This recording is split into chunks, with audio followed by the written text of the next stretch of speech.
everyone, and welcome to 18th show of Smith and Hesson. As usual, our guest is Emily Drumm, who has, I guess, got some questions again to answer regarding the performance of the White Ferns. We'll get onto that very shortly. Of course, on the other side of the world in Bangalore is Mike Hesson, currently setting up the Royal Challengers Bangalore for the IPL, starting not too far away now, Mike. So first we'll go with you, Mike, and stay in India with the Test series. This is just wrapped up, of course, and India winning convincingly, I think predictably too, 3-1. I look at this Test series and I say, was it dominated too much by the conditions below? I think maybe. I think one Test I can handle where a pitch is so dominant one side can't play on it or looks incapable of playing on it. But I think when it dominates to the fact that only one spell of fast bowling I can think of in that whole Test series was the James Anderson spell, that beautiful James Anderson spell. And I can't really think of too many others which were influential in the series. So I guess what I'm getting at is, was it fair? Look, I think it was. I think the third Test was probably a bit of an aberration. I think that, the pitch exploded a bit, and that I don't think that was quite a fair contest. But outside of that, the third Test, Mohammad Siraj was impressive. He obviously got the wickets of Root Bairstow in that first innings with swing. And I think England had the best chance. They won 3 out of 4 tosses. And to win in India, probably more so than any part of the world, you have to win the toss and bat. And England won the toss and batted and got basically 205 on the first innings in fair conditions, which is just not good enough. And then obviously India posted 360 on the back of Rishabh Pant and Washington Sundar. Yeah, other than potentially one Test match where I thought it was, and maybe the second innings of the Chennai second Test, I think the cream rose to the top, and in the end, I think India were just too good. Emily, I look at it and I look at, let's look at the batting side of it. The odd performance, I think, from Kohli, fair to say, nothing at all from Pujara and Rahane. Shubman Gill really didn't enhance himself. So you're talking about a batting side that's won 3 out of 4 convincingly, but 3 or 4 of the major players have not really been a factor. So I put almost a weird sort of label around this series, to be fair. Yeah, it was a very difficult series to predict. And once you saw spin taking over, it's almost like the English batsmen just could not come up with any answers. They were already almost lost before they started out in that first innings. And you're right, Hess, when you said 3 tosses out of 4, that should be setting them up to at least compete in the game. And you're right, that middle order for India just dominated this game. In that 4th Test, you saw Pant dominate. Washington Sundar missed out on 100. And really, there was nothing that came from the English middle order that gave them any chance or any tails wagging at all. And yeah, a bit of a funny one, just to look at the stats and very skewed, I think. But England didn't exactly put up a fight. So, a fair result in the end, but disappointing as far as the scoring charts are concerned for both sides, actually. Emily, I feel robbed. I think that's what I'm trying to say. I feel robbed. I look at a Test cricket, classic Test cricket. I look at all the factors coming into play. I didn't see, as I said, a lot of fast bowling coming into play, swing bowling, etc. I really didn't see that as being a huge factor. And I didn't really, as you pointed out, middle order batsmen seemed to prosper the most, apart from Joe Root early on in the series. I didn't see too much class in terms of batting. Perhaps Rohit Sharma, the classiest batsman on show. Very fair point, and you're right. I feel like I've missed out on a whole Test series to some degree, but the quality of the bowling from India was awesome. The spin bowling accounted for almost 60 wickets out of the possible 80. I mean, that's huge stats, but one of the things that I noticed over the recent series between Australia and India, plus this series, is the team that can play spin will score more runs. Sounds an obvious thing to say, but India did it so well in Australia. Used their feet, negated the spin, and were able to get to the pitch of the ball and take the spinners and the catches out of play. And you just never saw anything different from England. That's probably my biggest takeaway, is batsmen just repeatedly made the same errors, like pushing out in front of your pad, and technically they just didn't change anything. So I think Joe Root probably went backwards towards, we talked about him being one of the star of a group of 4 world-class batsmen, but his halo slipped a little bit, and you just didn't see enough change from the batsman to negate the dominance of spin. The emergence, Mike, of Akshar Patel, was one of the factors from India's point of view. I mean, he was their go-to guy. If he didn't open the bowling, he bowled the third or fourth over. So that was quite incredible to see how he just dominated so much. Ashwin, of course, undoubted, wonderful off-spin bowler, world-class, and has been for quite some time. We always knew who was going to be a factor. But I look at Akila Patel and I look at the way he got people out. And more or not was LBW or bowled, which then you start looking at English technique, surely. Yeah, you do. And I think it also goes back to your point, the new ball bowlers not playing a massive role, because the Indian spinners were most effective with the new ball. When the ball actually skidded on, as you said, brought in the LBW and bowled, and it was most challenging when the ball was hard. The ball would land on the belly of the ball and just kiss on, might land on the corner of the seam, and then it would grip and turn. And when you're doing that at 94, 95 kilometres an hour, it's particularly challenging. And Akila Patel became less effective as the ball got older. The amount of spin became a little bit more consistent in terms of how you could play off the back foot. When English players tried to play on the front foot early on and the ball skidded on, as you said, that front foot came into play. It was just the odd ball that turned, and therefore they started to follow it, and it exposed both the inside and the outside edge. So, look, it was incredibly challenging. Akila, he couldn't have wished for better conditions to start his Test match career, and it's certainly a pretty good replacement for Jadeja. I looked at Rishabh Pant's performance in the series. I thought he really struggled to keep. I don't think he was brilliant, but he got better. He seemed to adjust well, and I suppose it's a case of when you're keeping on those services day after day, you can only get worse or better. He tended to get better for me, and then, of course, the reason why they've really picked him is for him to come in and play those innings that he does against the run of play. And that innings, of course, in the last Test match, which was the one that really put the nail in as far as England were concerned, he just gave India too much dominance because of that innings. He has, if you take the Australian series into account, Mike, he's probably been the most improved, or I would imagine the biggest comer on in terms of Indian cricket over the last 4 or 5 months we've watched here on Sky. Yeah, well, we talked about it, Smithy, didn't we, before the Australian series, about whether Saha would play, Punt would play, where they rate the value of the wicket keeper bat. Saha had one average game with the bat, didn't keep so well, and to commit to Rishabh Pant. And he's certainly shown that faith. He's grown in confidence. The way he's played, he's certainly looked to dominate, which has been great. And I think the way he took on James Anderson with the second new ball changed the whole course of the game. He's that type of player. He's that Adam Gilchrist type of player that comes in at 6 or 7 and just can change the game in the space of an hour or two. So, Emily, if you're Ed Smith, who's the current boss of selectors in terms of English cricket, if you're Chris Silverwood, if you're Joe Root, who are going to sit down now and analyse what comes out of the series and how to plan, playing New Zealand, of course, in early June, what do you do with that Test side? I mean, where have they gone? I mean, they started with, it looked like a relatively settled lineup, and now they've only got Stokes and they've only got Root, who you could say is cemented in the top 7 or 8 players. So I just wonder whether, do those guys put a line through this and say that was a one-off and conditions we'll never experience again, especially going forward, and we'll stick with those players, or do they shop around and they haven't got much time to do it?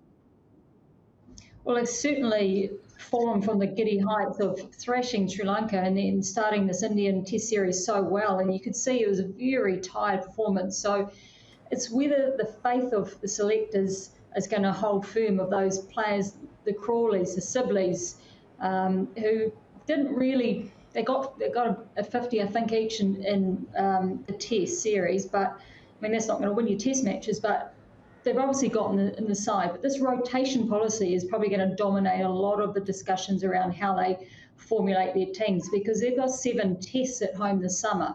So the 2 against the Kiwis, they're going to want to have their side pretty set, because then there's a big gap until they play the 5 against India. So, yeah, they've got some big decisions. Ollie Pope didn't do himself any favours.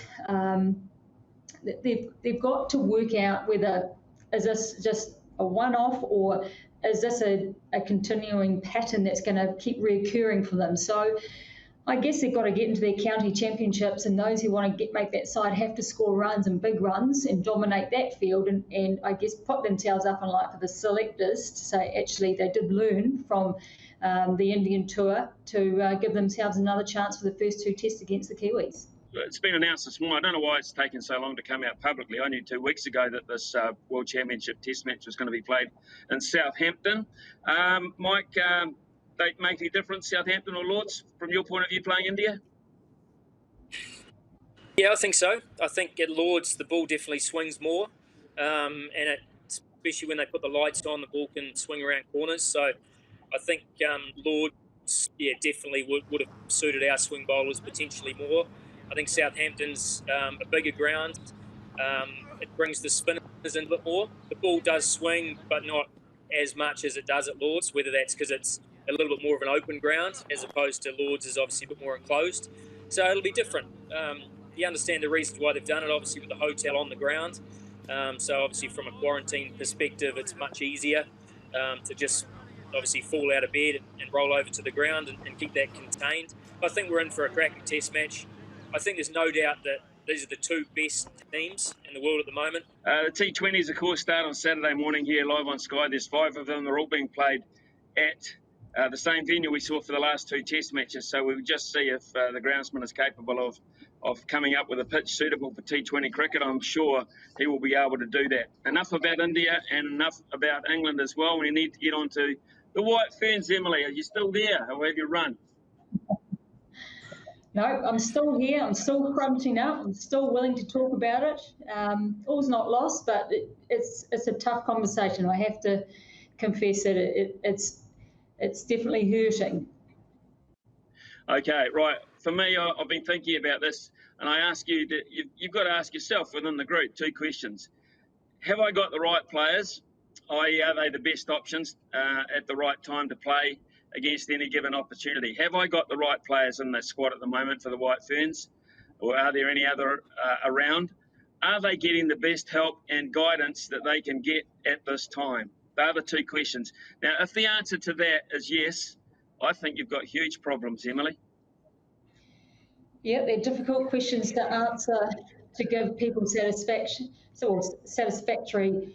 solutions. But for me, probably the biggest challenge we've got, and I'll tackle that second question, was around player pool and have we got the right players? We probably have got the majority of the right players. I'm sure there'll be changes for the next series against Australia.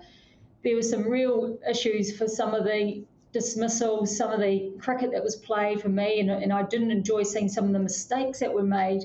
And I can only think of that as being a bit of lack of confidence and just not really knowing fully what to do when you're out in the middle. And why that is, I'm not sure, not close enough. And I then asked myself the question on leading into that first question you posed, is the group getting the right support? And I believe they are getting a pretty good level of support. Whether it's the right support, again, I don't know the answer to that, but there's certainly something missing. Now, I'm not a magician, I don't have all the answers, but what I would love to understand is what are the debriefs going on, what's happening around the group or behind the scenes to try and uncover where the frailties are and what the obvious issues are, because right now there's not a lot of answers that I can see glaringly obvious. We can mix and match certain players, but you're really only looking from a squad of 13, only a pool of 16, 17 players that are of an international standard. And unfortunately, we're missing 2 good players in Susie Bates and Leah Tahuhu, which they're pretty big shoes to fill. So, yeah, it's slim pickings and it's difficult times for the White Ferns, but got to keep going. Okay, let's look at just go in depth a wee bit more. Sophie Devine, should she be captain? Look, I've talked to a lot of people about this, and from what I understand, the playing group are very happy with her as captain. She wants to do it, and that's the long-term view of New Zealand cricket as well. And I believe she will be leading us through to the World Cup. So, as tough as this little series has been, I think she's just got to be given the full backing of the squad and carry on, unless there's something else that I don't know about or happens over the next series against Australia. I think the captaincy, I don't think there's an issue with the way she captains. It's just, are we getting enough out of her from her individual performance point of view? Is it affecting Sophie Devine's performance as a batter? And I guess that's a really important decision to make. She's a great leader, and the players love and enjoy playing with her, which is great. But I guess we're interested in the sum of the parts. You're looking at things like that. She's still able to go out and play with that freedom with the bat, and that I don't know the answer to that. And I think it's fair that we do take a really close look at this situation, because these girls are playing on television. That there's they want a lot more parity. They want to be a lot more respected. They want people to watch. They want people to come, and they want support, and they want it to make it a lifestyle change or a career path. And I agree with all those philosophies, and I think it's a wonderful thing. But with that comes closer analysis of performance, and I think we're fair to be looking at it. And my overall point about this is the win-loss record at the moment is not acceptable, and I think that's why we're within our rights to look at it. They're just simply not winning enough, and the next opposition, of course, is Australia. And they really need, if they can turn it around against Australia, it'll do so much for the image of the White Ferns and the game itself. So I wish them all the best in their preparation for that. Anyway, moving on to analysis of the Blackcaps, and they were in danger too of throwing away an advantage in a series. But they forgot about the fact, Mike Hesson, that Martin Guptill has a special relationship with that cricket ground in Wellington that Sky Television now owns and puts its name to. Yeah, look, I was fortunate enough to obviously be coaching during the World Cup in 2015 when Martin played one of the innings that I'll never forget. Quarterfinal, packed house at Sky Stadium as it is now, and he hit one obviously onto the roof of the stadium, and he did the same again a couple of days ago. And it's hard to explain how big a hit that is. That is a huge hit, and he's now done it 3 times. He's played some phenomenal innings there, and he played it in a series-defining match, which is just fantastic. Emily, Sodhi and Santner, of course, on that pitch that tends to suit them a wee bit down there in Wellington, came to the fore as well. So obviously they're going to be givens in terms of the World Cup coming up. Their experience levels and their white ball bowling is quite exceptional. What would you do with your squad, Emily, if you were selecting the Blackcaps with the series coming up against Bangladesh? Would you tinker, or would you just to try and build wins and build confidence? I'd like to marry a little bit of the two. We know that Williamson is out, so there's going to be a new skipper. I think it's a time to probably freshen up the side. I know that the temptation is to keep it the same, but it's important that all of those fringe players do get a go. They've still got to work out what to do with Jamieson, whether to get him back on the horse or just give him a little bit more of a break. The likes of Jacob Duffy didn't really get a go. Finn Allen's been in and around the side, so there's opportunities, but it's a very hard side to get into. They're playing such good cricket, and Conway just looks like he's been an international cricketer for years, and just really enjoyed watching them develop. And Glenn Phillips will be looking to dominate as well. There is the opportunity just to make sure that they do keep the players fresh and keep them on their toes, and give, I guess, us the Blackcaps a bigger base and pool to choose from, because there's always that World Cup that's simmering away in the background that I'd like the Blackcaps to be so ready for and have the best pool of players available. Yeah, well, I look at that too, Mike, and I don't think there are many places available within that World Cup squad. Even if I look at it from this point outwards, I know Kane Williamson will go back into the squad, undoubtedly about that, so they can tinker around a little bit with that number 3 spot if they want to. But there's an interesting thing. I think there's room to do both. I think there's room to play the tried and true, but they do have to get Kyle Jamieson back with confidence and learning how to bowl at an international level with the white ball in this form of the game. That's a must, so he has to play. Any other things would come into play for you? Yeah, I think the other thing is the size of the squad. I think this year will be a little bit different. So obviously with the COVID situation and quarantining, normally a squad at the World Cup's 15. I think it'll be closer to 18 or 20. So just because of the risk of the tournament. So therefore that will provide some further opportunities for an extended group. I think the T20, the lineup with Guptill and Conway, I think is critical. Because otherwise, if we go with 2 right-handers, I think they'll just do what they did in the 4th game and roll out arm spinner and make it really challenging for the right-handers. So I think New Zealand will want to look at that combination more during the series against Bangladesh, and potentially have it in some situations where the ball does turn. Mike, on the IPL subject, the venues have been announced: Ahmedabad, Bengaluru, Chennai, Mumbai, Kolkata. The draw is out. How does it look from your point of view? I mean, you're still basically at neutral venues, aren't you? Last time it was in Abu Dhabi and Sharjah and all those various places, which were all obviously neutral venues. And neutral venues again this year, I understand. Yeah, it is. And, initially it was going to be all in Mumbai, and obviously the number of, cases have gone up dramatically during the latest little period of time. So I guess they've hedged their bets in terms of 5 or 6 venues. If there's an issue in a particular area, then they're able to move games to one of the other venues. I guess that's one of the goodies. We only travel 3 times, and there'll be private charters and things like that to obviously limit the risk. In India, there's a lot of work going on behind the scenes in terms of making sure these bio bubbles over here will be secure. We're certainly going to miss not playing in Bangalore and Bengaluru, and our supporters are pretty disappointed about that. But I don't think there'll be crowds anyway, certainly not for the first half. So it does take away the home advantage.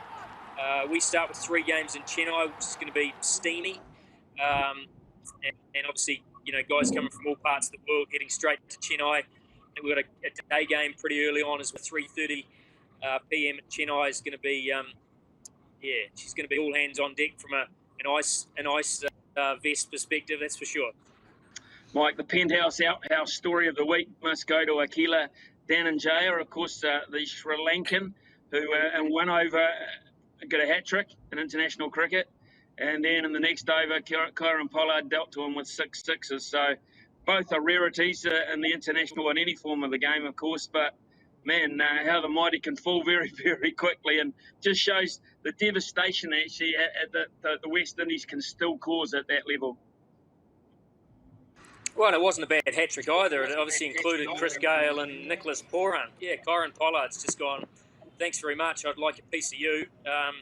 And some of those sixes were huge. Like they were massive. And you could see by the look in his eyes, he was a bit miffed in terms of how he was going to operate.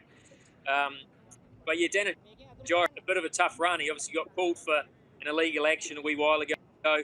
Looks like he doesn't quite have the one that goes the other way now, so doesn't have the tricks that potentially he used to have. The IPL, what stage are you at now? I notice you've, from the wallpaper in the background, you've changed hotels. Yeah, we had a mini camp here, sort of 4 or 5 days for the players that hadn't made the quarterfinals of the local one-day competition. So we had those players in, obviously brought in some net bowlers and had 3 days of sort of match scenarios, at Chinnaswamy Stadium here. So that was fantastic. We brought all the guys into this hotel here, which is where the team normally stays, which is a lot of bush around in the middle of it all, which is lovely. And now we've sent them back home in our camp on the 22nd of this month. Guys will come in for their quarantine period, and then we'll start our training after that. Okay, well, stay safe over there, Mike. Stay well and healthy. And Emily, of course, we want an update in our next show about how we're going to go against this dreaded Australian side, because we need to improve that win-loss record. So of the 3 of us, I think you've probably got the most difficult times coming up. But I wish you all the best for those. And for those people who have been watching here on Smith and Hesson episode 18, stay safe and well, and we'll bring you some more cricket information in about a week's time. Bye-bye for now.